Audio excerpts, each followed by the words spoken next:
वक्रतुंड महाकायम् सूर्यकोटि समप्रभा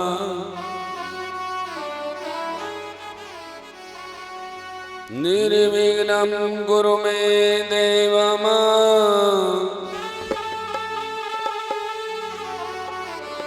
सर्वकार्येषु सर्वदा।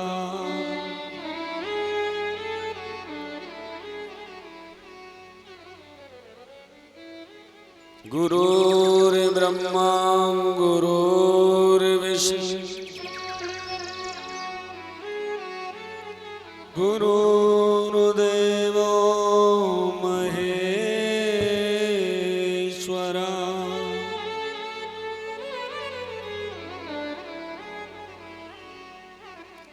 गुरुर्साक्षात् परब्रह्म तस्मै श्री गुरुवे नमः।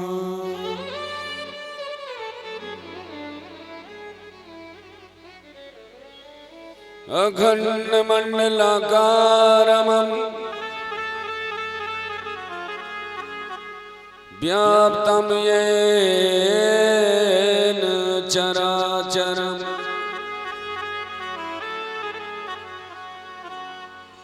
तत्पदं दर्शितं येन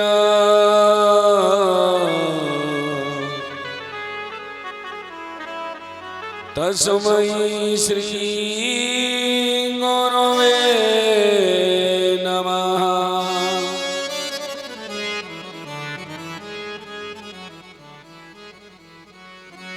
कृष्णाय वासुदेवाय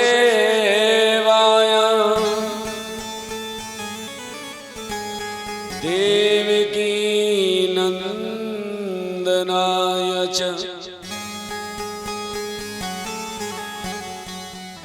नंदिगोपी कुमाराय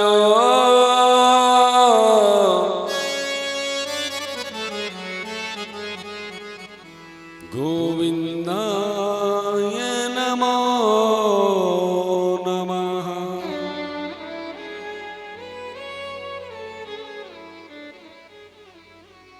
विपदौ नैव विपदः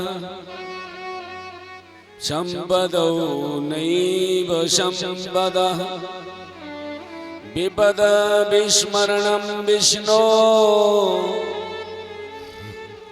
संपन्ननारायणं स्मृतिः।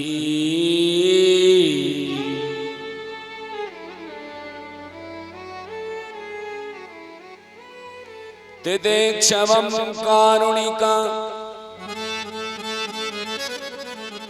स्वहदं सर्वदेहिनाम्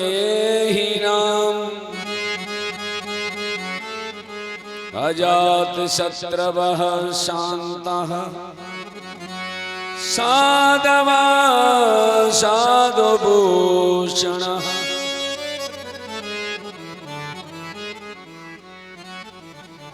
यो यन्तं प्रविश्य मम वाचमिमां प्रसुप्ताम्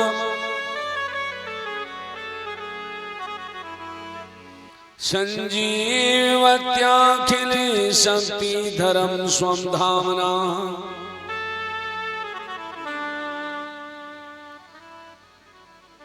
अनायासहश्चरण श्रवणत्वगादीन प्राणानमो भगवते पुरुषाय तुभ्यम्।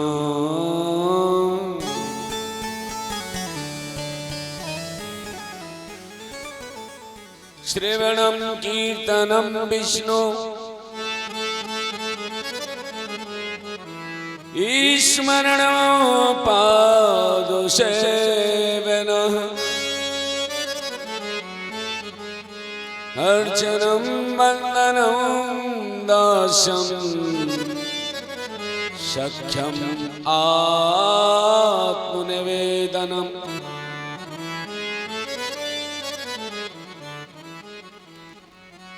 जय जय श्री राधा रमण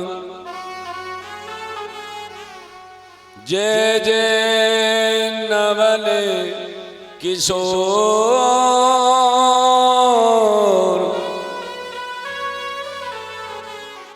जय गोपी चित चोर प्रभु जय जय माखन चोर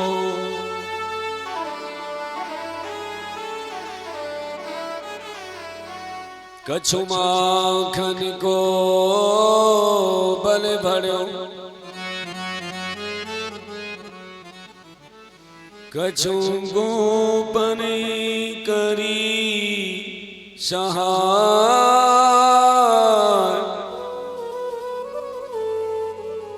श्री राधे जो की कृपा सो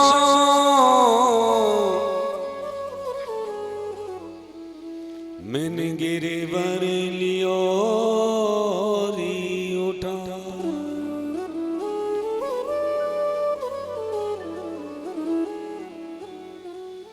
की साज सुनी पिया आवन की एक चातुर नारी सिंगार बनायो पीरी केसर पीरी बेसर पीरोई हार गले लटकायो पीरी पाटिन को पलिका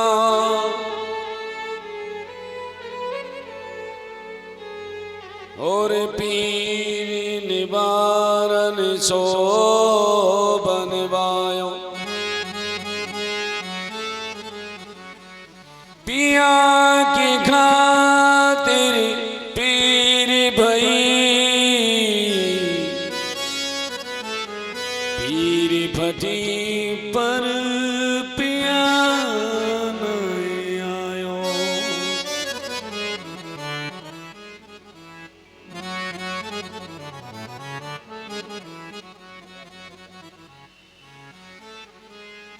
अगर हम गंडा बंडा ले भक्त वांछित कल्पतरु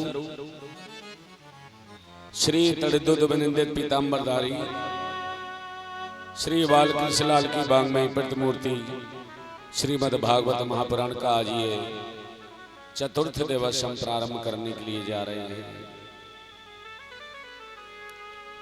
आज की हमारी प्रमुख कथा बलि चरित्र सूर्यवंश वंशावली चंद्रवंश राम जन्म और कृष्ण जन्म।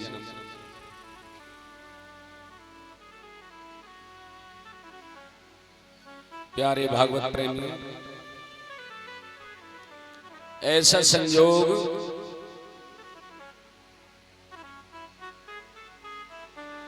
बड़े दुर्लभ से मिलता है।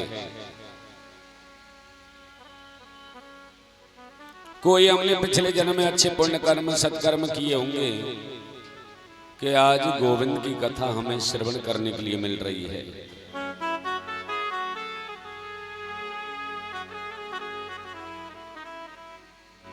तो आइए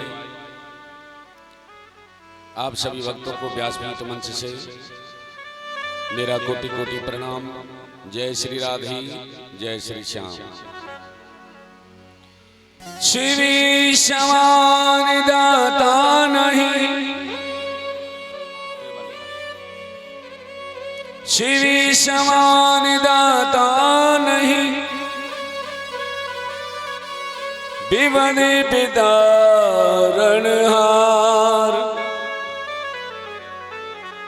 लज्जा सब की राखियो नंदी के असवार।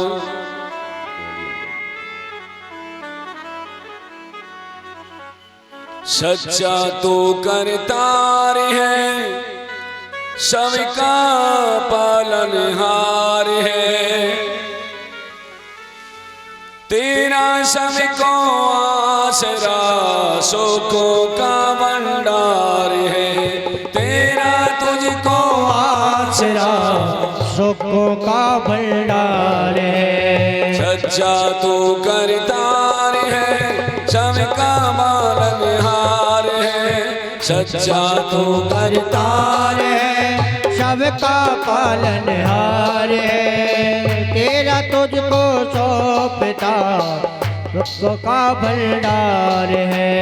तेरा सबको आसरा, सुखों का भंडार है। तेरा सबको आसरा, सुखों का भंडार है।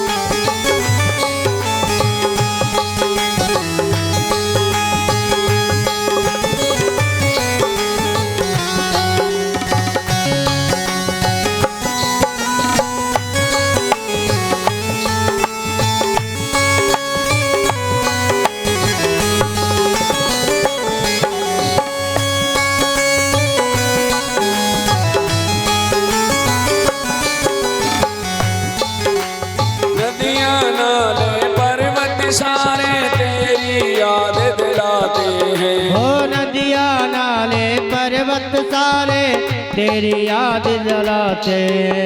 नदियाँ नाले पर्वत सारे तेरी याद दिलाते हैं। हो नदियाँ नाले पर्वत सारे तेरी याद दिलाते। ऋषि मुनि और योगी सारे तेरे गुण गाते हैं। हो ऋषि मुनि और योगी सारे तेरे ही गुण गाते हैं। तेरे ही गुण गाते हैं। हाँ तेरे ही गुण गाते हैं। अच्छा तू करतार है, सबका पालनहार है। सच्चा तू करतार है, सबका पालनहार है। तेरा सबको आसरा, सुखों का भंडार है। ओ तेरा सबको आसरा, सुख का भंडार है।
बादल गरजे बिजली चमके, छिन छिन बरसाती है। ओ बादल गरजे बिजली चमके, छिन छिन बरसा आती है।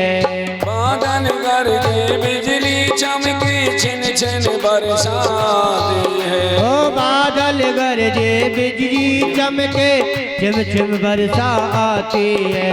मीठी बाणी कोयल बोले, यही गीत सुनाती है। ओ मीठी बाड़ी कोयल बोले, यही गीत सुनाती है। यही गीत सुनाती है। हाँ यही गीत सुनाती है। सच्चा तू करतार है, सबका पालनहार है।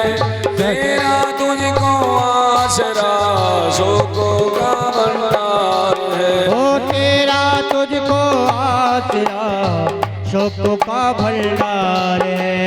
जय हनुमान वाले।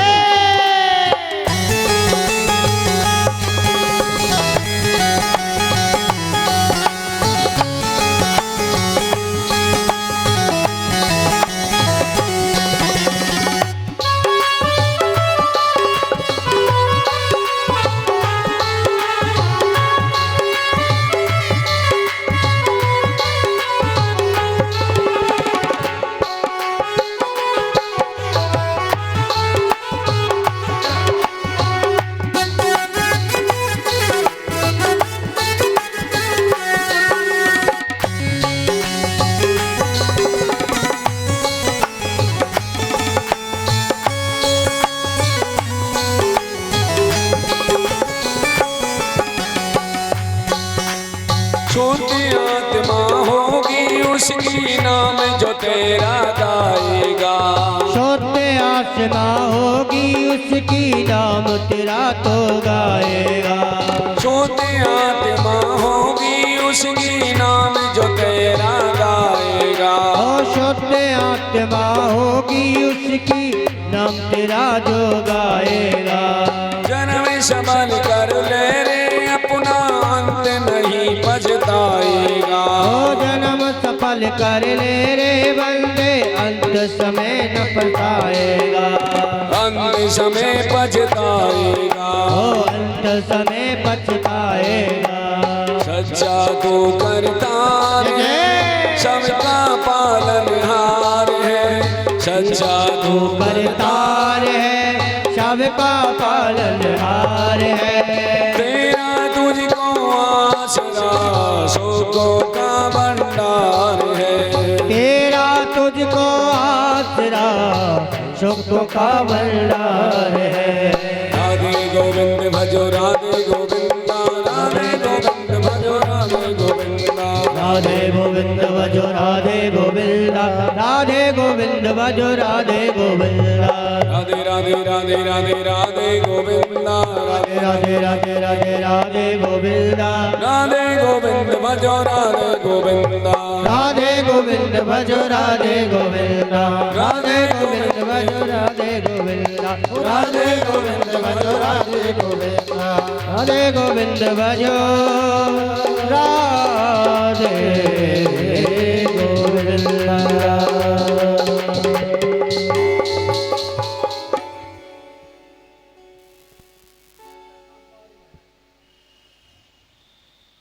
बोलिए भागवत महापुराण की जय हो।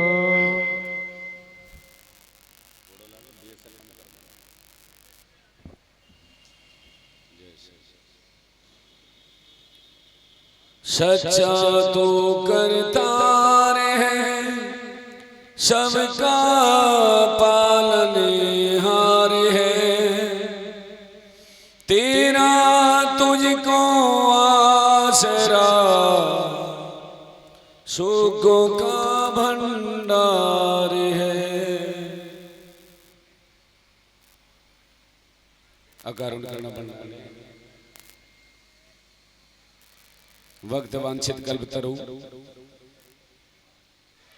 श्री तड़िदुद बनिंदित पीतांबरधारी बाल कृष्णलाल की वांग्मय प्रतिमूर्ति श्रीमद् भागवत महापुराण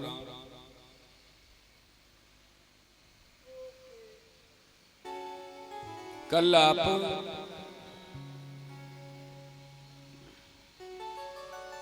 सभी धूमधाम से वामन भगवान का जन्मोत्सव मना रहे थे। आज चतुर्थ दिवस है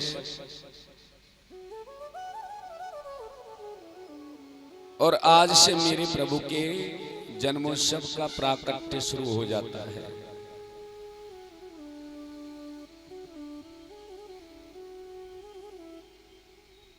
सुंदर तरीके से देखिए, कल आपने बड़े प्रेम से वामन जन्मोत्सव मनाया।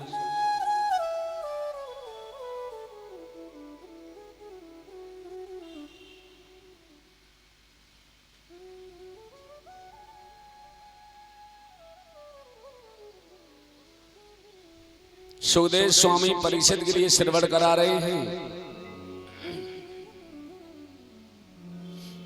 और इधर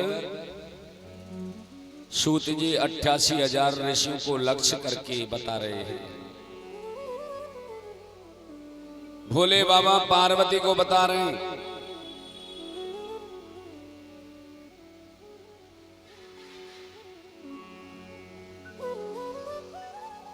अनेकों अनेकों के बीच में ये कथा चल रही थी।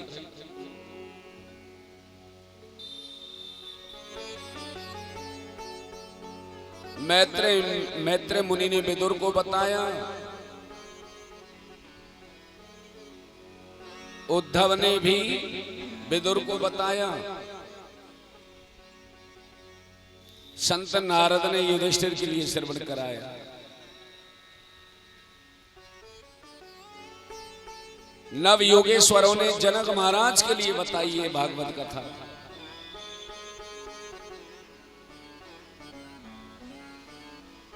अनेकों अनेकों के बीच में ये भागवत कथा चल रही है और यहां हमारे और आपके बीच में चल रही है।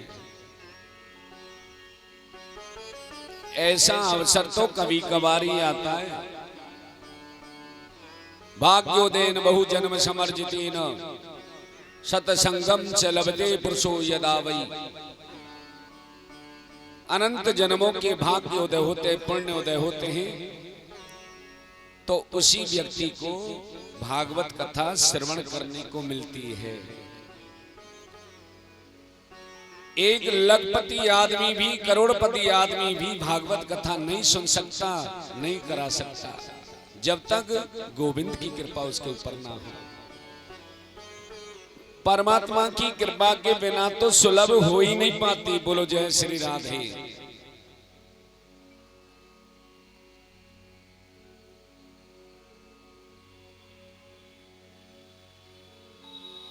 राजा बलि यज्ञ पे यज्ञ कर रहे थे।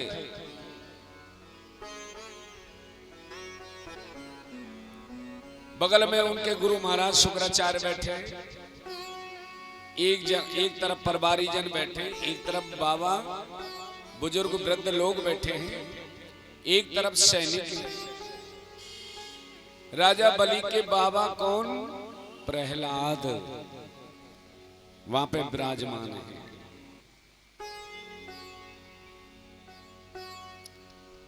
राजा बलि के पिता विरोचन तो रहे नहीं।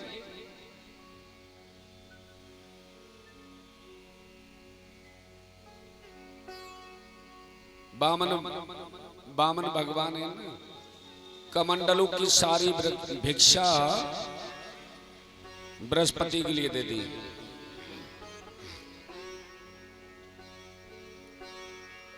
बृहस्पति ने कहा, बोले हम तुम्हारी इस भिक्षा से प्रसन्न नहीं होते, देना है तो हमें त्रिलोक ला करके दीजिए। बोले जैसे गुरु जी की आदेश।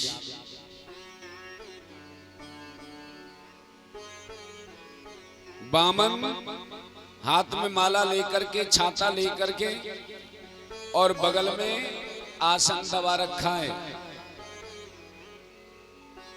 लेकर के चल दिए। और जैसे ही राजा बलि के निकट पहुंचे, यज्ञ के पास जहां यज्ञ चल रहा था ना, वहां पे पहुंच गए। अब वहां पे पहुंचे तो राजा बलि की दृष्टि बामन पर पड़ी।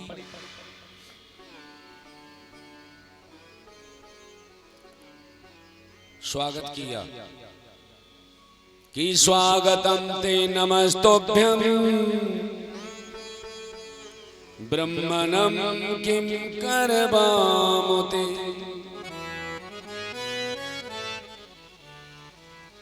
ब्रह्म ऋषीणां तपं साक्षात् मन्ये त्वाय बपुरुधरम्। भगवान के हाथों में माला लगी है। स्वागतम, सुस्वागतम, पधारिए महाराज, मेरे अहो भाग्य आप पधारे। माला हाथ में लगी है, जाप चल रहा है, बोलते नहीं है। क्यों? माला जाप करते समय बीच में बोला नहीं करते। जाप चल रहे हो है। हरि शरणम हरि शरणम हरि शरणम हरि शरणम। मंत्रमाला चल रही है। हरि शरणम हरि शरणम हरि शरणम हरे शरणम हरे शरणम हरे शरणम। सभी गाओ हरि शरणम सभी गाओ हरि शरणम हरि शरणम हरि शरणम हरे शरणम हरे शरणम हरि शरणम हरि शरणम हरे शरणम हरि शरणम।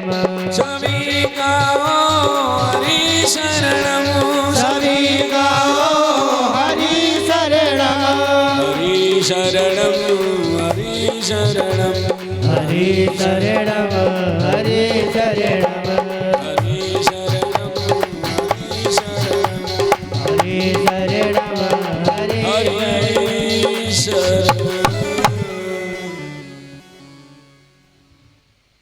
माला चल रही है। राजा बलि ने देखा तो मन और ज्यादा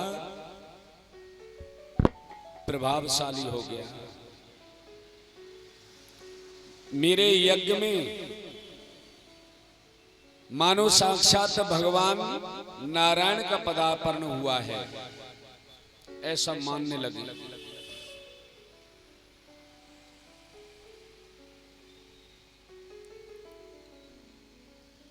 राजा बलि ने कहा, आज मेरे पितर तृप्त है गए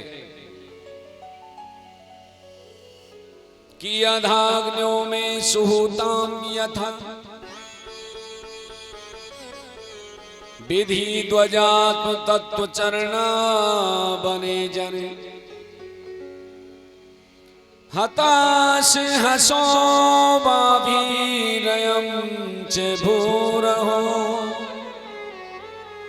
तथा पुनीता तनुर्भी पादैस्तवः।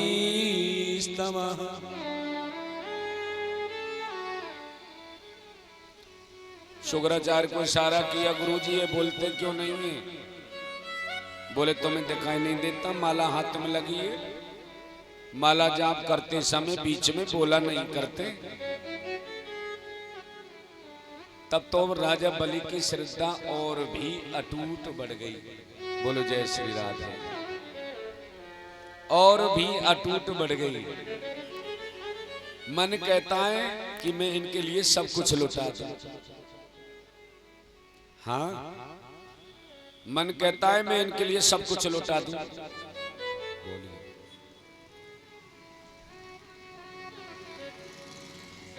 तो राजा बलि कहने लगे, बोले कहां चाहिए? आप जो मांगोगे सो मिलेगा। की गा कांचनम गुणवद धामम दृष्टम तथा न पेय मुक्तम बा विप्रमं कन्यायामम बा विप्रम कन्यायाम। किसी ब्राह्मण कुल की कन्या के साथ में आपका विवाह करा दें। लेकिन बामन बिल्कुल नहीं बोले, माला चल रही है कि ग्रामन समृता तुर्गानम गजानमं भारतास्थाम हर्तनम संप्रतीक्षते।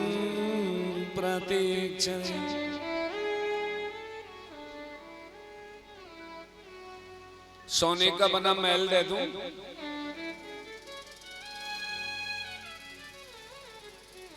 मकान बनवा करके दे दूं? बामन सुन रहे हैं और मनी मन कह रहे हैं, बोले हमसे बड़ा प्रसन्न हो रहा है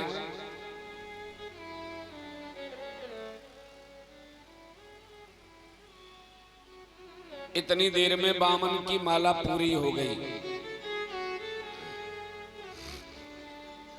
बामन ने कहा, राजन तुम्हारा ही नाम बलि है? बलि ने कहा, बोले जी मेरा नाम ही बलि है। बोले राजन तुम्हारे पिता विरोचन भी बड़े दानी,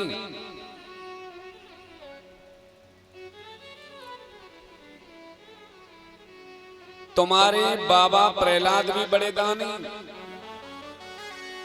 और तुम भी दान की बात करते हो तो कोई ज्यादा बड़ी बात नहीं है, तुम भी बड़े दानी हो। पल राजन हमने दान पर स्टॉप लगा रखा है, हम किसी से दान नहीं लेते, क्योंकि आज हमने तुमसे 4 मांगे तो कल 8 की जिज्ञासा होगी, और कल हमने 8 मांगे तो 16 की इच्छा होगी,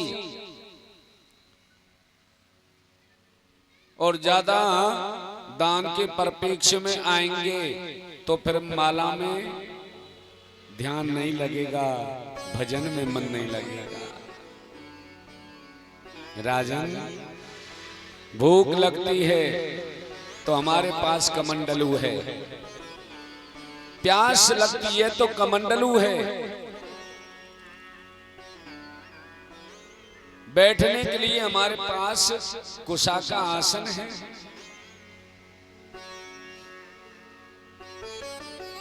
बैठने के लिए कुशा का आसन है।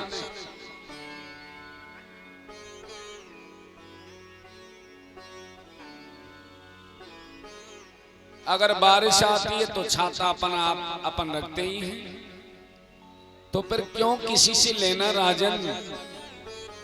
इसलिए हमें कोई दानवान नहीं चाहिए भैया।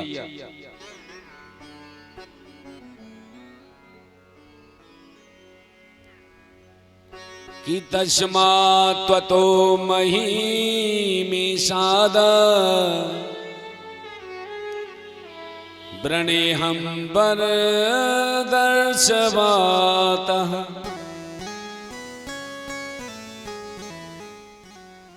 राजन तुम अगर हमें देना ही चाहते हो, तुम्हारे मन को कोई तकलीफ ना हो, तो भैया हमें तुम केवल 3 पग पृथ्वी दे दो बस।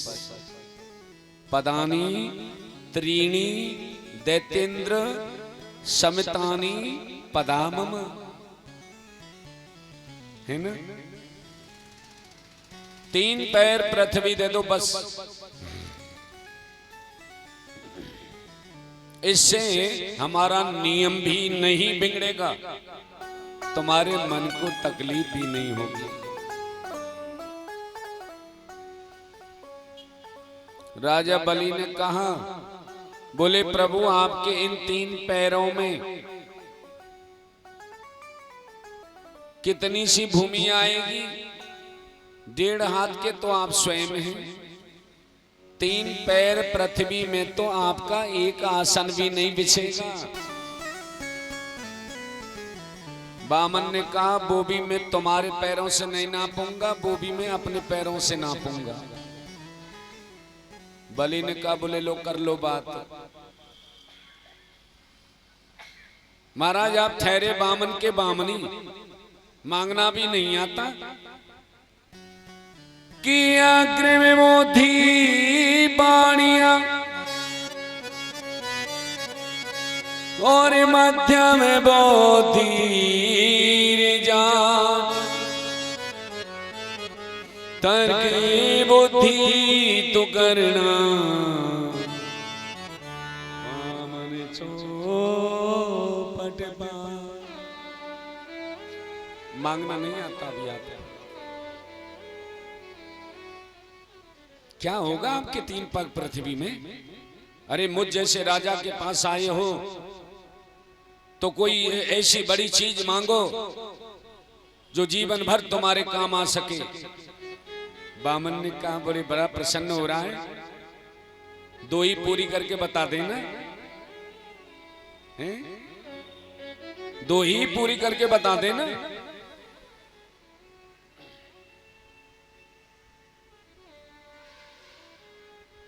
कि ब्राह्मणाय रूपाय वामनाय ममा 3 पदानि पृथ्वी अहम संप्रददे। मैं संकल्प लेता हूं, मैं आपको 3 ही पैर पृथ्वी दूंगा। शुक्राचार्य ने अलग बुला लिया राजा बलि को। राजन जरा इधर आना जी। बोले तुम जानते हो जी कौन है? बोले कौन है? बोले नारायणी वामन के रूप में आया है और तुमसे सब कुछ छल करके ले जाएगा, तुम्हारे पास देने के लिए कुछ नहीं बचेगा। इसलिए इनसे मना कर दो, फिर कभी आना भैया, फिर कभी आना। राजा बलि के नेत्रों से आंसू आ गए और कहा, बोले गुरुजी कहीं बात करो, आप मुझे झूठ बोलने की शिक्षा देते हो। अरे मेरे तो दोनों हाथों में लड्डू हैं, मेरे दोनों हाथों में लड्डू हैं। अगर ये कोई संत है भारत का, तो मेरे भारत के संत की प्रवृत्ति है कि जितना संकल्प लेता है उतना ही लेगा, उससे ज्यादा कभी नहीं ले सकता,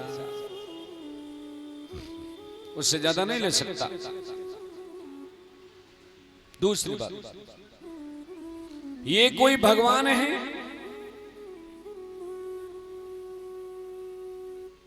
तो सारी दुनिया ये तो कहेगी कि भगवान भी राजा बलि के यहां मांगने के लिए आए थे। राजा बलि के यहां मांगने आए, सारी दुनिया याद तो रखेगी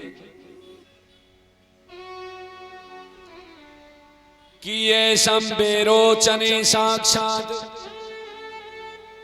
भगवानमं विष्णुरभ्यम कश्यपादि तीर जातो देवानां कार्य साधक। बोले राजन, ये देवताओं के कार्य को सिद्ध करने के लिए आए हैं। मैं तो तुम्हें बताना चाहता था, लेकिन तुम्हारी समझ में क्यों नहीं आती मुझे पता नहीं। लेकिन राजा बलि ने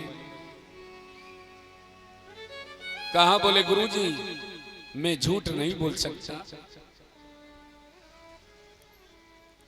शुक्राचार्य ने कहा, बोले राजन 8 जगह ऐसी होती हैं जहां झूठ बोलने से पाप नहीं लगता। कौन सी? कि स्त्री सुनर्म विभायच, कि स्त्री सुनर्म विभायच वृद्ध्यर्थे प्राण संकटे गो ब्राह्मणार्थे हिंसाया नानृतं साज्युगोप्सितम्। स्त्रीषु नरम विवाहच वृद्ध्यर्थे प्राण संकटे गो ब्राह्मणार्थे हिंसायाम नानृतं साज्युगोप्सितम्। स्त्री किसी कन्या की शादी में झूठी मान बढ़ाई भी की जाए तो वो झूठी मान बढ़ाई भी सत्य के बराबर होती है।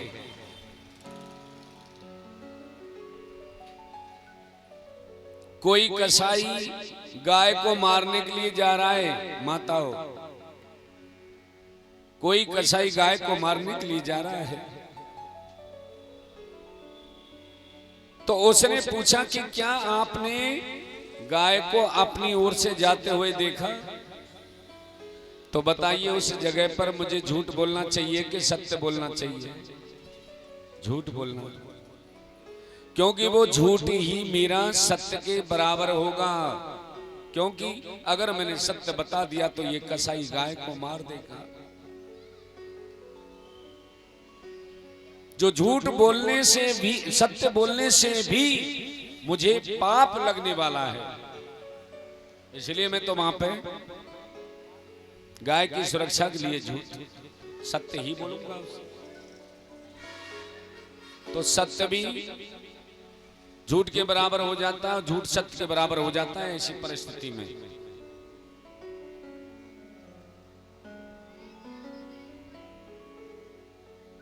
शुक्राचार्य बहुत सुंदर उपदेश करते हैं। इधर बामन ने कहा, बोले राजन क्या बातें बातें करने में लगे हो, देना है तो दो, नहीं तो हम जाते हैं।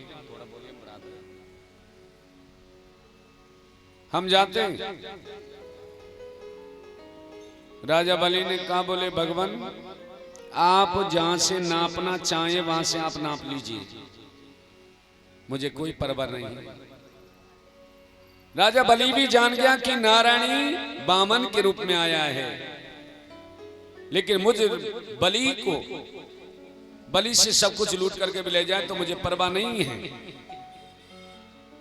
इसीलिए तो इन्हीं बातों पे राजा बलि 12 भागवतों में नाम पा गए, गिनीज बुक में नाम हो गया। संकल्प जब होने लगा,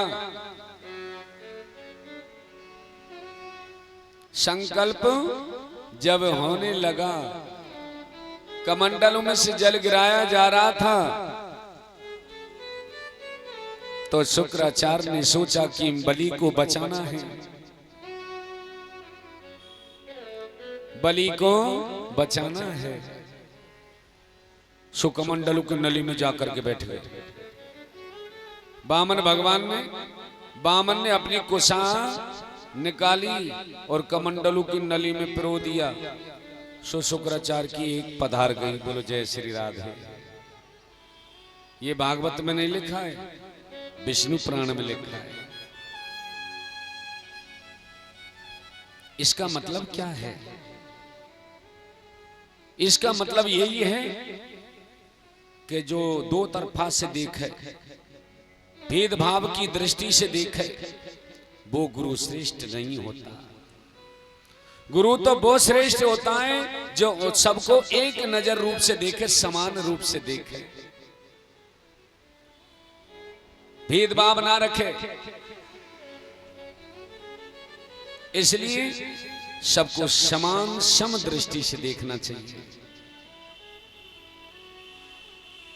श्रम जल बिंदु कमंडल राखो, भगवान के चरणों का जल ही गंगा है। विराट रूप धारण कर लिया। बोलिए विराट भगवान की जय हो। पहला चरण उठाया, ब्रह्मलोक में पहुंचा दिया। ब्रह्मा जी ने बामन के चरणों को धोया। श्रम जल बिंदु कमंडल राख्यो, भगवान के चरणों का जल ही गंगा है। गंगा अवतरण होगी, कमंडलों में ले लिया। एक पैर में ब्रह्मलोक तक नाप लिया। दूसरा चरण उठाया, सो मारा दूसरे चरण में पूरी त्रिलोकी को ही नाप लिया। राजा बलि के पास कुछ नहीं बचा। सैनिक मारने दौड़े। राजा बलि ने कहा, बोले नहीं ये मेरे भगवान हैं, इनको कोई कुछ नहीं कहेगा, इनको जो अच्छा लगे सो करे। हाँ,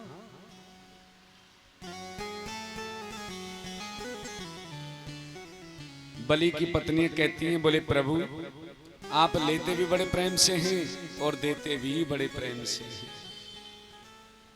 प्रहलाद ने कहा, मुझ पे तो आपने कृपा करी, मेरे पौत्र पर भी तुमने कृपा कर दी। बलि के बाबा लगते हैं।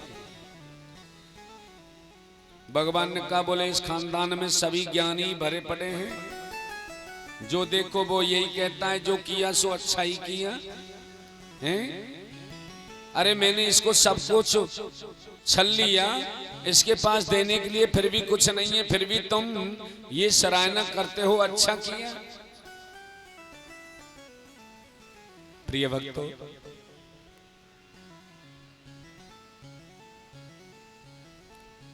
जामवंत जी ने आकर के विराट भगवान की परिक्रमा करी, 4 परिक्रमा करी।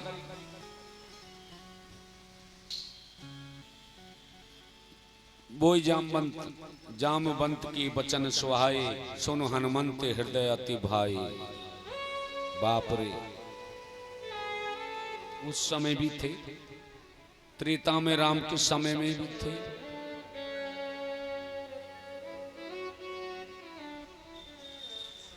और चले गए परिक्रमा करके, दर्शन मिल गया।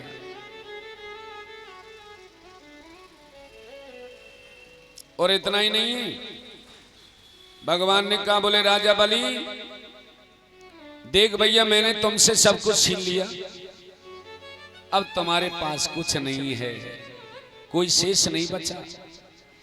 तुम्हें मुझे संकल्प दिया था, संकल्प दिया था, क्या दिया? 3 पैर पृथ्वी का।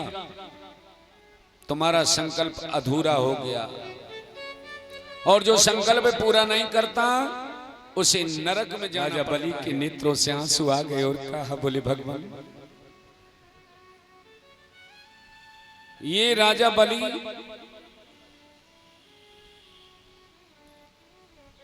नरक में जाने से नहीं डरता, मुझे नरक का भय मत दिखाओ भगवान।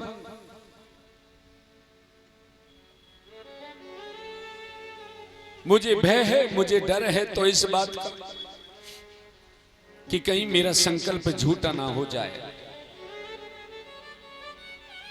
अच्छा भगवान एक बात बताइए, धन बड़ा होता है या धन का स्वामी बड़ा होता है? भगवान ने कहा धन से 100 गुना बड़ा होता है धन का स्वामी। तो ये तीसरा चरण मेरे सिर पर रख दो ना। भगवान के नेत्रों से आंसू आ गए। अरे पगले, मैंने तुझसे सब कुछ छीन लिया, पूरा बर्बाद हो गया, फिर भी कहता है कि ये तीसरा पग मेरे चरणों पर रख दो। हाँ बलि भैया मैं तुमसे बहुत प्रसन्न हूं, वरम ब्रूहि, वरदान मांगो और जो मांगोगे ना सो मिलेगा। अगर मुझे इंद्र से भी युद्ध करना पड़े तो इंद्र से भी मैं स्वर्ग को ला करके तुम्हारे लिए समर्पित कर दूंगा, और भी तुम्हारे मन में कोई इच्छा है तो वो भी मांग लो, मैं वो भी पूरी कर दूंगा। त्रिलोकी चाहिए? बलि ने कहा बोले नहीं। स्वर्ग चाहिए? बोले नहीं। तो मेरे भोले भक्त तुझे क्या चाहिए, मांग तो सही। बलि ने कहा बोले भगवान आप मेरे से प्रसन्न हैं तो एक यही वरदान दे दो कि जब भी मैं बाहर निकलूं तो आपका दर्शन हो, अंदर जाऊं तो भी मैं आप ही का दर्शन करूं। भगवान ने सुतल लोक का राज्य राजा बलि के लिए दे दिया। ये कौन सा लोक है? पृथ्वी लोक। इसके नीचे कौन सा है? पाताल लोक।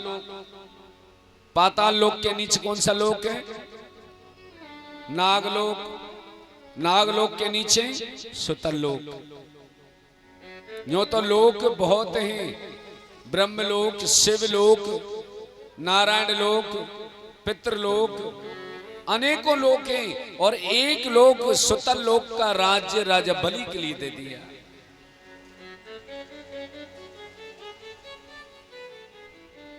भगवान ने कहा, बोले भले आदमी, ऐसा तो तभी हो सकता है जब हम तेरे नौकर बन जाएं, चपरासी बन जाएं, डंडा लेकर द्वार पे खड़े रहें। बलि ने कहा, बोले भगवान मैंने ऐसा कब कहा था, मैंने तो ऐसा नहीं बोला। भगवान ने कहा, तुम जब भी अपने महल से निकलोगे मेरा दर्शन पाओगे, और जब भी निकलते बलि तो वहीं पे बामन के रूप में आज भी बलि के यहां पैरा दे रहे हैं। बैकुंठ सूना पड़ा है। माता लक्ष्मी चिंतित है गई। चिंतित क्या हुई, पता नहीं मेरे स्वामी कहां चले गए। ये पूरी गद्दी सोनी पड़ी है कि भावों के बसों में है भगवान, भाव के बिना सब साधन झूठो।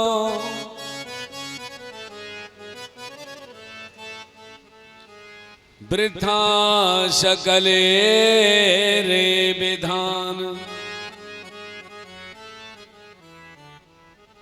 कि भावों के बसों में है भगवान, भावे नहीं तो हर मंदिर में दीखत बस पाषाण, भावे होए तो पाषाणों में प्रगटे होए भगवान, कि भावों के बसों में है भगवान। परमात्मा भाव के बस में है। इतना ही नहीं है, परीक्षित माता लक्ष्मी चिंतित में है। नारद ने बताया कि आपके पति तो राजा बलि के यहां पहरा दे रहे हैं। तो माता लक्ष्मी गई बलि के यहां, बलि के हाथ में राखी बांधी और राखी के बदले भैया से क्या मांगा, बोले भैया तुम मेरे पति को मुझे समर्पित करते हो। छुड़ा करके लाई। एक तरह से रक्षाबंधन ऐसे भी मनाया जाता है। बलि को भाई माना, राखी बांधी और अपने पति को लेकर के आया।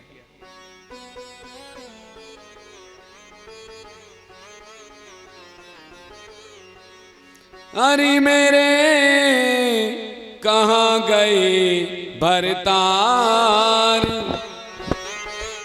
लक्ष्मी फूट फूट के रोबे। अरे मेरे कहाँ गए भरतार, लक्ष्मी फूट फूट के रोवे। अरे मेरे कहाँ गए भरतार, लक्ष्मी फूट फूट के रोबे। अरे मेरे कहाँ गए भरतार, लक्ष्मी फूट फूट के रोवे। लक्ष्मी फूट फूट के रोवे, लक्ष्मी फूट फूट के रोवे। लक्ष्मी फूट फूट के रोवे, लक्ष्मी फूट फूट के रोवे। अरे मेरे कहाँ गए भरतार, लक्ष्मी फूट फूट के रोवे। अरे मेरे कहाँ गए भरतार, लक्ष्मी फूट फूट के रोवे।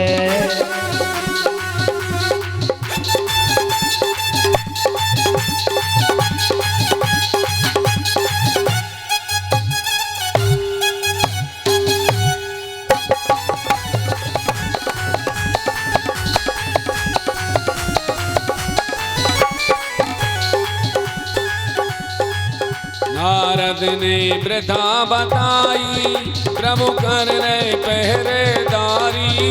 नारद ने व्यथा बताई, सब कर रे पहरेदारी। नारद ने वृथा बताई, प्रभु कर रहे पहरेदारी। नारद ने व्यथा बताई सब कर रे पहरेदारी। नारद ने वृथा बताई प्रभु कर रहे पहरेदारी। नारद ने व्यथा बताई सब कर रे पहरेदारी। माता जाओ बल के द्वार लक्ष्मी फूट फूट के रोवे। हरि मेरे कहा गए भरतार लक्ष्मी फूट फूट के रोवे। हरि मेरे कहाँ गए भरतार लक्ष्मी फूट फूट के रोवे। हरि मेरे कहा गए भरतार लक्ष्मी फूट फूट के रोवे।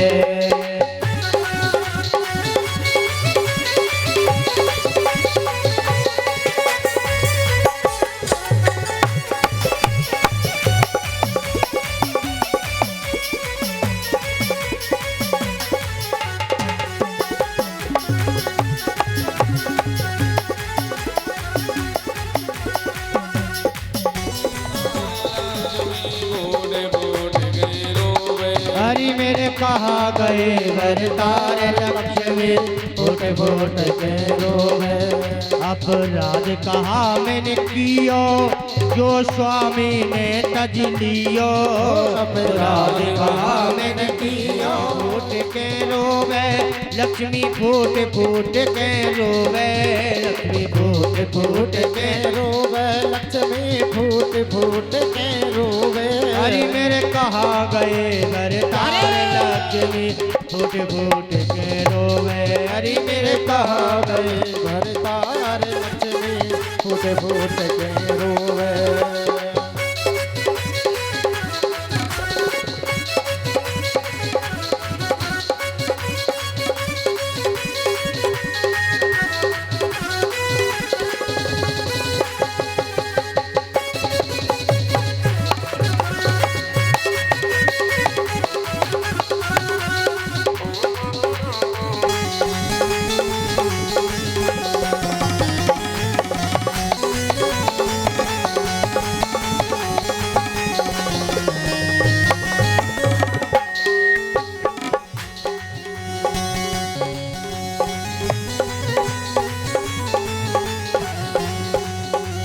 हरि मेरे कहा गए भरतार लक्ष्मी फूट फूट के रोवे। हरि मेरे कहा गए भरतार लक्ष्मी फूट फूट के रोवे। लक्ष्मी फूट फूट के रोवे। लक्ष्मी फूट फूट के रोवे।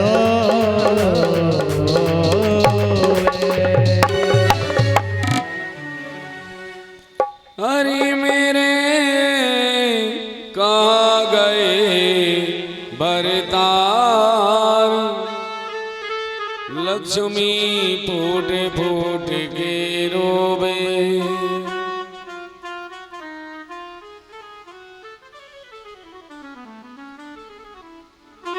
मानो ऐसा निवेदन करती है माता लक्ष्मी। एक रूप से तो बलि के यहाँ द्वार पर पहरा दे रहे हैं और एक रूप से भगवान माता लक्ष्मी के साथ बैकुंठ धाम में पधार गए। द्वादश भागवत में राजा बलि नाम दर्ज पा गए। द्वादश भागवतों में राजा बलि का नाम आता है। राजा सत्यव्रत की एक आकांक्षा को पूर्ण करने के लिए भगवान ने फिर मत्स्यावतार धारण किया।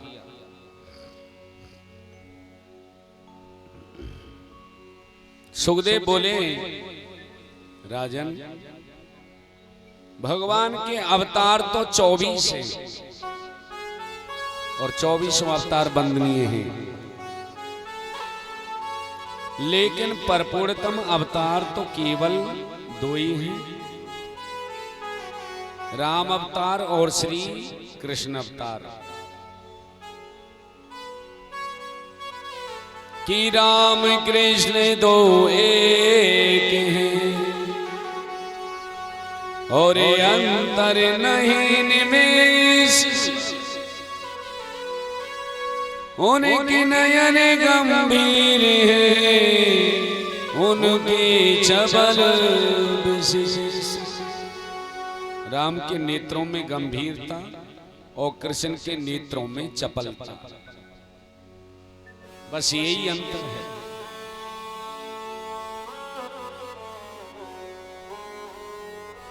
कहने का मतलब नारायण के पुत्र हुए ब्रह्मा, ब्रह्मा के पुत्र हुए मरीचि, मरीचि के हुए कश्यप। ये सूर्य वंश की वंशावली है, थोड़ा समझने में कठिन लगेगा। ब्रह्मा के मरीचि, मरीचि के कश्यप, कश्यप के ही पुत्र हुए कौन? सूर्य, जिसका आप नित्य रोज दर्शन करते हैं। सूर्य का एक नाम है विवस्वान। विवस्वान के हुए वैवस्वत मनु, वैवस्वत मनु के पुत्र हुए सुधम्म, जो शिव जी के आश्रम में गलती से जाने की वजह से क्या बन गए? स्त्री बन गए। हुआ क्या? अपने देह का वहीं पे परित्याग कर दिया। वैवस्वत मनु के मन में बड़ी चिंता हो गई। चिंता क्या हुई? उनके 10 पुत्र थे। एक पुत्र था जिसका नाम था सर्याति। अपनी सेना लेकर के वन में गए। उनकी बेटी भी उनके साथ में गई। नाम है सुकन्या। क्या नाम है? सुकन्या। जब अपनी सहेलियों के साथ वन जंगल में बाल क्रीड़ा कर रही थी तो बाल चपलता बस च्यवन ऋषि समाधि में बैठे थे। पूरे शरीर के ऊपर दीमक लगी हुई थी। 2 आंखें चमक रही मणि की सी तरह। सुकन्या ने कहीं से तिनका उठाया, च्यवन ऋषि की आंखों में पिरो दिया। च्यवन की आंखें फूट गई। च्यवन ऋषि चिल्लाने लगे, अरे मेरी आंखें किसने फोड़ी? अरे मेरी आंखें किसने फोड़ी? राजा को डर होने लगा कहीं च्यवन मेरी पुत्री को श्राप ना दे दे, इसलिए ना चाहते हुए भी अपनी बेटी का विवाह च्यवन ऋषि के साथ में कर दिया। सुकन्या ने इतनी बड़ी सेवा करी च्यवन ऋषि की कि अश्विनी कुमार आ रहे थे। अश्विनी कुमारों की बहुत सेवा करी सुकन्या ने। अश्विनी कुमार देवताओं के वैद्य हैं, हकीम हैं। सुकन्या के पति च्यवन की आंखों को अश्विनी कुमारों ने ठीक कर दिया। सुकन्या की वजह से च्यवन की आंखें फिर से दोबारा मिल गईं। च्यवन ने कहा, बोले देवी तुमने मेरी बहुत सेवा करी है, वरम ब्रूही वरदान मांगो, तुम्हें क्या चाहिए? बोले पति देव, मेरी वजह से आपकी आंखें फूटी थी, आज आपको आपकी आंखें मिल गई, इससे मुझे और ज्यादा क्या चाहिए बताइए।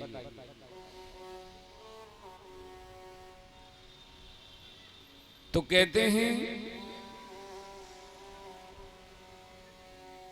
इसी सूर्यवंश में च्यवन के बाद एक और प्रतापी राजा हुए जिसका नाम है नभग। नभग के हुए नाभाग और नाभाग के हुए महात्मा अम्बरीश। अम्बरीशो महाभाग। अम्बरीश की कथा आती है भागवत में।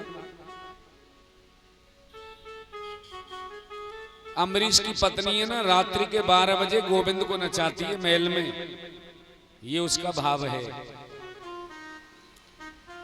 तो कहते हैं अम्बरीश के सैनिक भी कहते हैं, बोले महाराज आपके महल से रुनक झुनक पायलों की झनकार की आवाज आती है। अच्छा ऐसी बात है। सो राजा अम्बरीश ने जाकर के देखा कि उसकी पत्नी वाकई में नारायण को नचा रही है, गोपाल को नचा रही है। ऐसा वैराग्य चढ़ा अम्बरीश की कि नारायण की भक्ति में तत्पर रह गए, गोपाल की भक्ति में तत्पर रह गए। प्रत्येक एकादशी किया करते थे अम्बरीश, और हर व्यक्ति को एकादशी का व्रत करना चाहिए, है कि नहीं। और हमारी भागवत में निर्जला एकादशी पड़ेगी, बहुत बड़ी एकादशी है 31 तारीख को निर्जला एकादशी। इसे हम भीम एकादशी भी कहते हैं। निर्जला को मतलब है एक बतासे के बराबर जल लेना, उसी से ही दिन भर निकालना, उसे निर्जला कहते हैं। जब निर्जला एकादशी आएगी तो मैं विस्तार से बताऊंगा आपके लिए। तो कहते हैं अम्बरीश एकादशी व्रत किया करते थे। एकादशी में चावल खाना मना है, चावल नहीं खाना चाहिए, और द्वादशी में चावल दान करना चाहिए।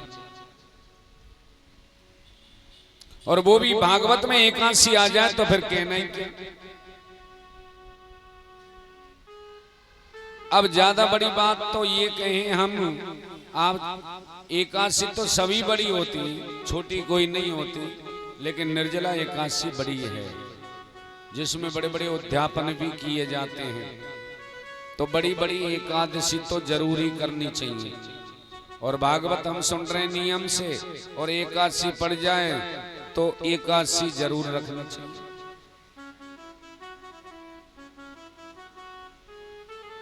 कई कई के ये संभावनाएं होती है, बोले महाराज एकादशी व्रत करने वाले को फिर उद्यापन करना पड़े। उद्यापन भी यहाँ को बड़ो कठिन है,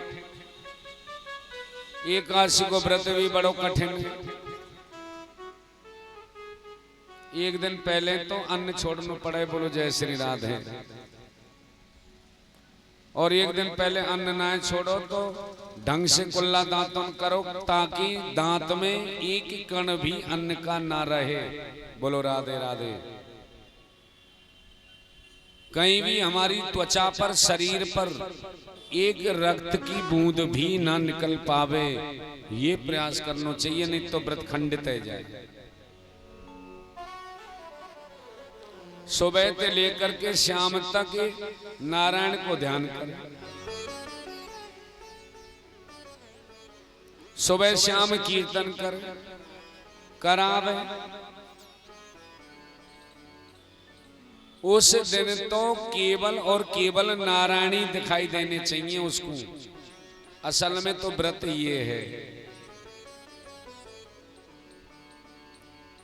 व्रत का मतलब क्या है? व्रत का मतलब भूखा ही मरना नहीं होता।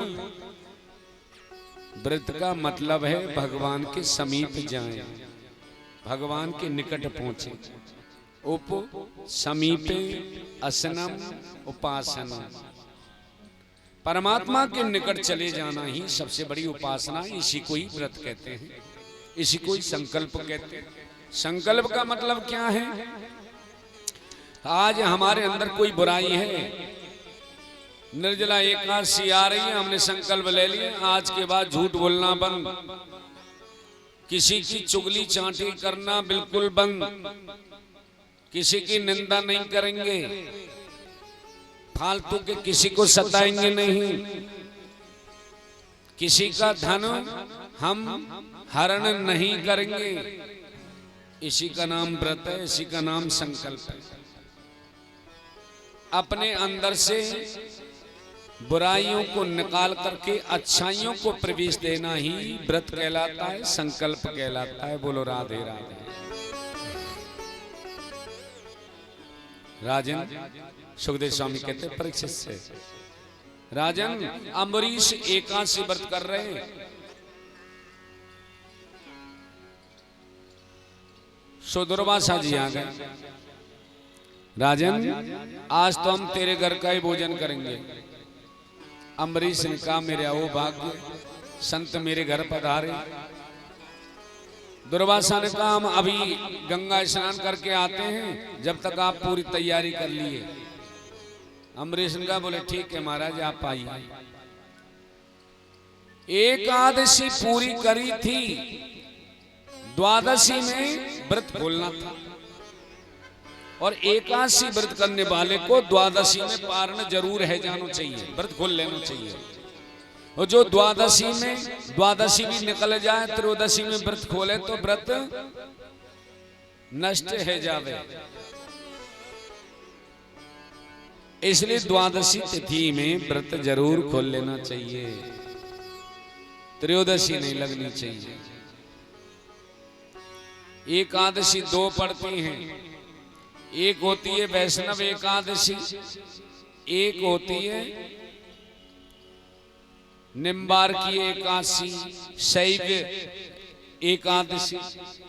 संत महात्मा अलमात्माओं की जो एकादशी होवे वो प्रथम दिवस में आ जाए, कभी कभार द्वितीय बार में भी आ जाती है, लेकिन हम गृहस्थियों की एकादशी तो महाराज द्वितीय दिवस में ही आती है, ताकि उसमें एकादशी भी मिल जाए और फिर भक्त दूसरे दिन द्वादशी में भी प्रवेश कर ले।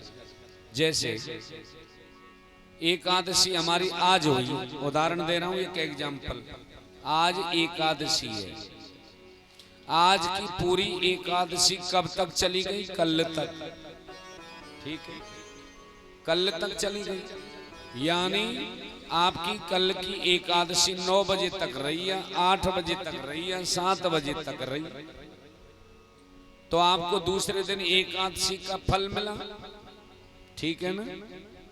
एकादशी के बाद अगर उसमें दोपहर को या शाम को या अर्धरात्रि में भी द्वादशी आ जाए और वो द्वादशी आपकी चली दूसरे दिन दोपहर तक, और दोपहर के बाद फिर त्रयोदशी लगती, तो दूसरे दिन में द्वादशी में आपका व्रत खुल गया, तो आपकी एकादशी भी मान्य है गई और द्वादशी में आपका व्रत हो गया।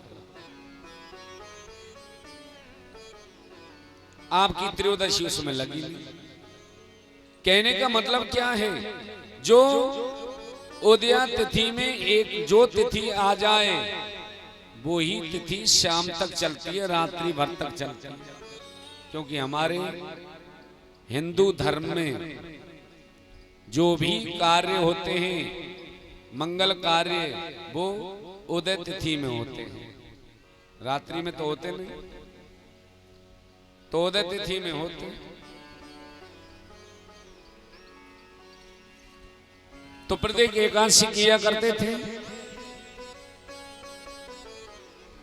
तो व्रत खोलने लगे। जैसे ही जल पीकर सो दुर्वासा ने आकर के हाथ पकड़ लिया, बोले क्यों हमको बिना भोजन कराए तुमने व्रत भी क्यों खोला? बोले भगवान मैंने पड़ोसियों से पूछा था, द्वादशी निकलने वाली थी गुरुजी, त्रयोदशी लगने वाली थी, इसलिए मैंने सोचा कि व्रत नष्ट ना हो जाए, इसलिए मुझे द्वादशी में व्रत खोलना था, इसलिए मैंने थोड़ा सा जल आचमन करने के लिए तैयारी की। पी रहे थे, पिया नहीं था, दुर्वासा ने हाथ पकड़ लिया। परीक्षा ले रहे थे राजा बलि की, जो है अम्बरीश की।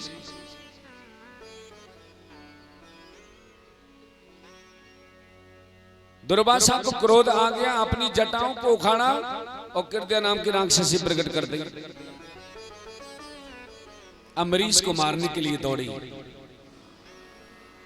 तो अम्बरीश ने दोनों हाथ जोड़ करके कहा, बोले भगवान अगर मैंने संत में और भगवान में कोई अंतर समझा है तो ये कृत्या नाम की राक्षसी मुझे जलाकर के भस्म कर दे, मुझे परवाह नहीं है। सो भगवान का चक्र सुदर्शन आ गया, कृत्या नाम की राक्षसी को जला करके भस्म कर दिया। दुर्वासा ऋषि के पीछे पीछे वो चक्र सुदर्शन चल रहा है। दुर्वासा ऋषि आगे आगे पीछे पीछे चक्र सुदर्शन। प्रणाम करता हूं मैं आपको। कितनी शांति प्रियता के साथ हम सुनते हैं।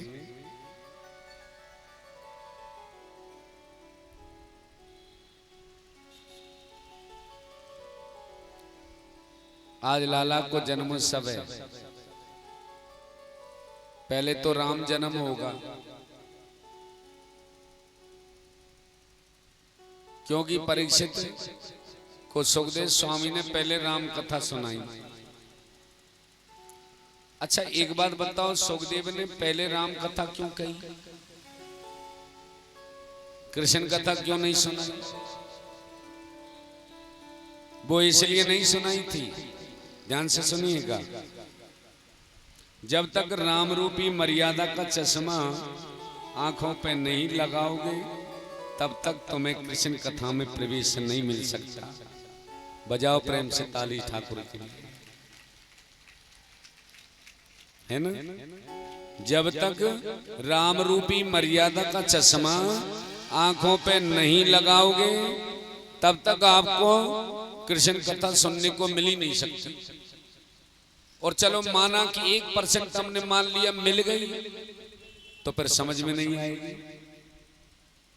समझ में लाने के लिए पहले आपको राम कथा सुननी पड़ेगी। और यहां राम कथा भागवत में केवल 1.5 अध्याय में है। वैसे तो तुलसी बाबा ने बहुत सुंदर वर्णन भी किया है। जब हमारा राम कथा सुनाने का नंबर आता ना, तो 9 दिन तक बड़ी विस्तारीयकरण की राम कथा श्रवण कराते हैं।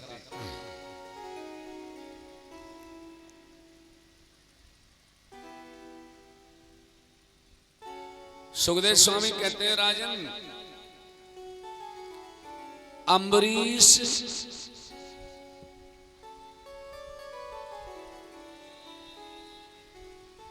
की केवल बात पर नारायण भगवान ने आदेश दे दिया चक्र सुदर्शन को। दुर्वासा के नीचे पीछे पीछे दौड़ पड़ा। दुर्वासा जी अपनी जान बचाने के लिए ब्रह्मलोक गए। ब्रह्मा ने मना कर दिया।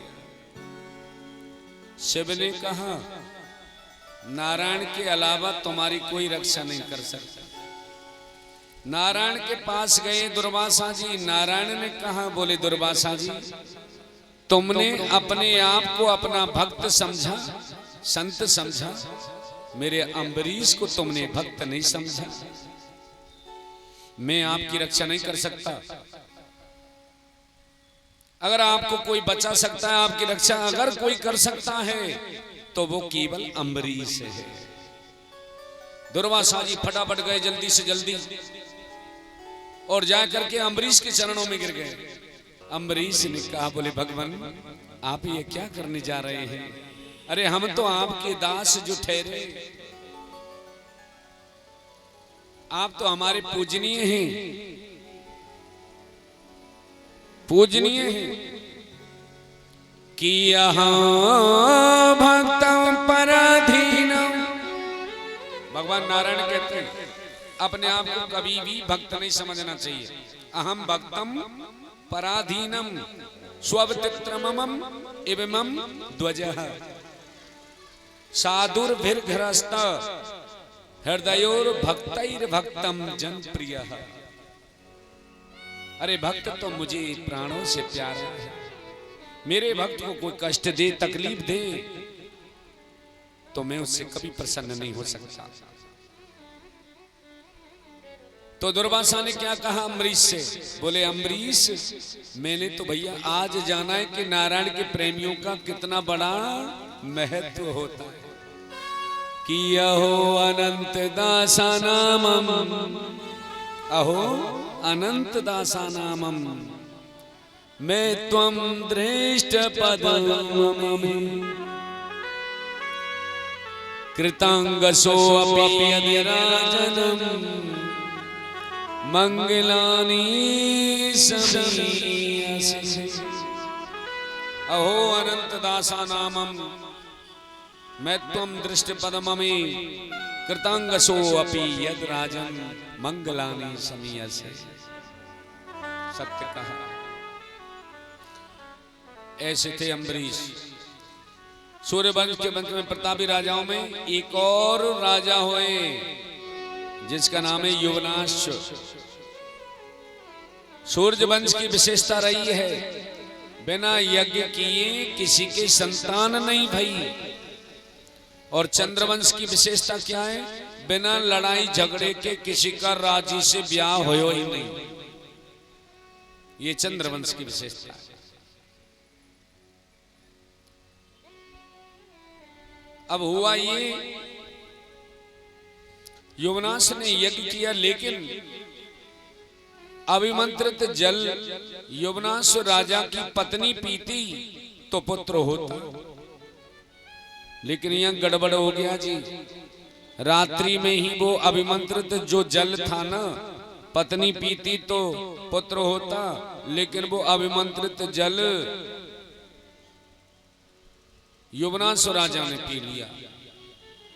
वशिष्ठ मुनि ने समाधि लगा करके देखा, बोले राजन अब तो तुम्हारे ही पुत्र होगा। युवनाश राजा ने कहा, बोले काई बात करो महाराज, मेरे पुत्र होगा? हाँ, बोले हाँ, अब तो आप ही के ही पुत्र होगा। फिर तो युवनाश राजा के पेट को चीरा गया, ध्यान से सुनिए, और पेट को चीर करके बालक को बाहर निकाला गया। अब चिंता ये है गई कि दूध किसका पिए। तो इंद्र आए, इंद्र ने अपनी तर्जनी उंगली बच्चे के मुंह में दे दी। तब से उस बालक का नाम पड़ गया मानदाता। मानदाता नाम पड़ा। मानदाता के हुए मुचुकुंद, मुचुकुंद के बाद हुए त्रिवंदन, और त्रिवंदन के बाद हुए त्रिशंकु,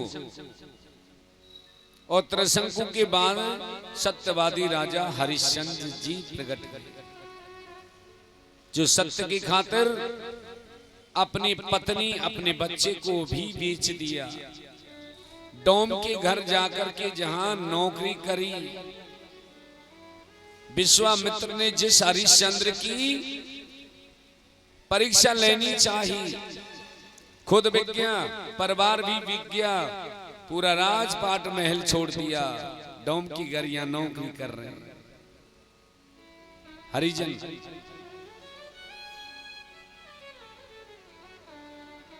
जिसने सत्य को अपनाया, देर भले ही हो जाए पर अंधेर नहीं है।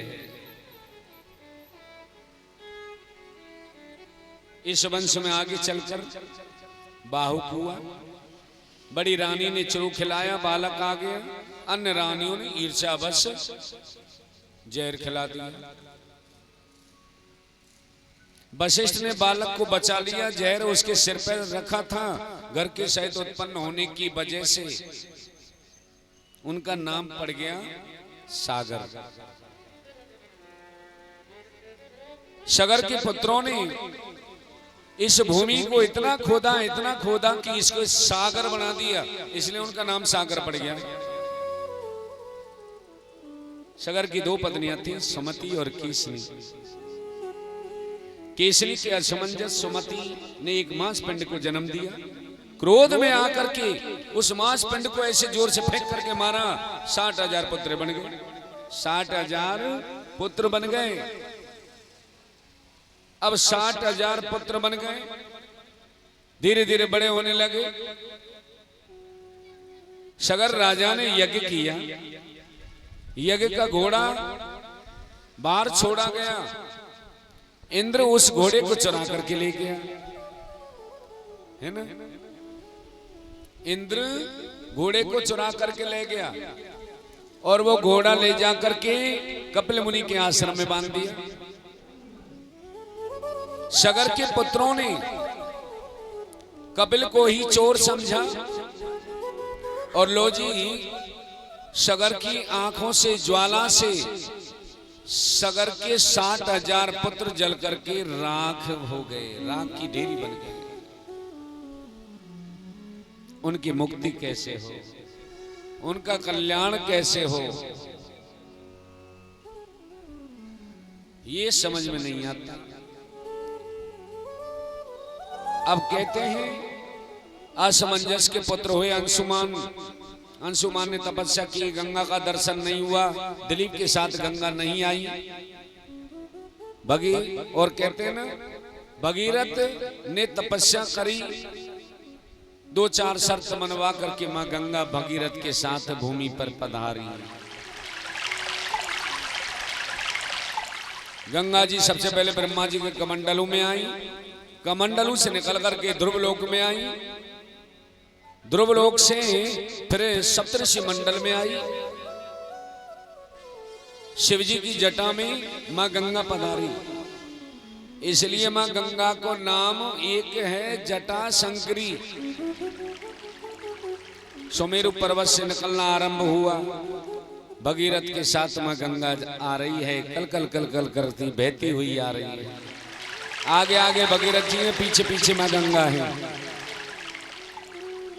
और जहां 60,000 सगर के पुत्रों की राख जो पड़ी है उसका स्पर्श करते 60,000 पुत्रों को सदगति प्रदान करती, मुक्ति दिलाती।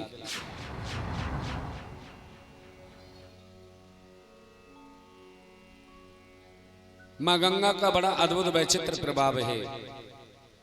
यहां से गंगा भले से 200 किलोमीटर सही, लेकिन यहाँ बैठे बैठे जो गंगा गंगा गंगा गंगा गंगा कहता है उसके सारे पाप धुल जाते हैं। गंगा स्नान का प्रतिफल उसको प्राप्त हो जाता है। गंगे गंगेति बुर्यात ममम सर्व पाप प्रणाशनम, सारे पापों को धो डालती है। तो आइए 1 मिनट बड़े भाव से प्रेम से गंगा का ध्यान कर ले, फ्रेश हो जाएं। बोलिए जय श्री राधे।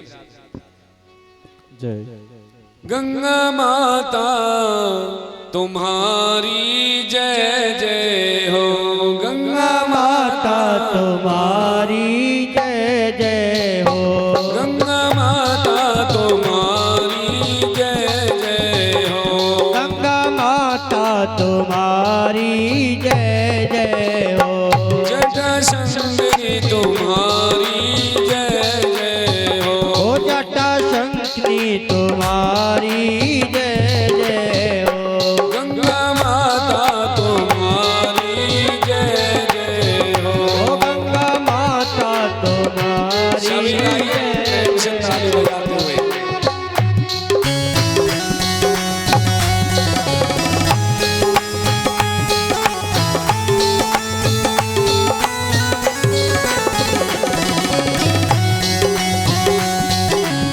भाव से गाइए, प्रेम से बुलाइए।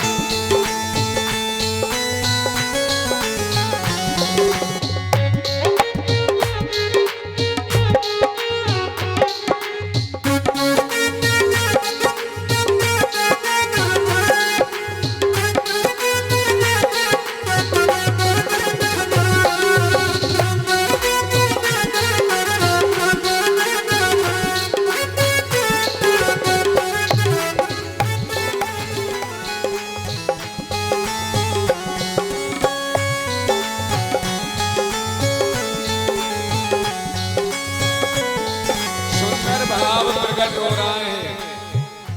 गंगा माता तुम्हारी जय जय हो, गंगा माता तुम्हारी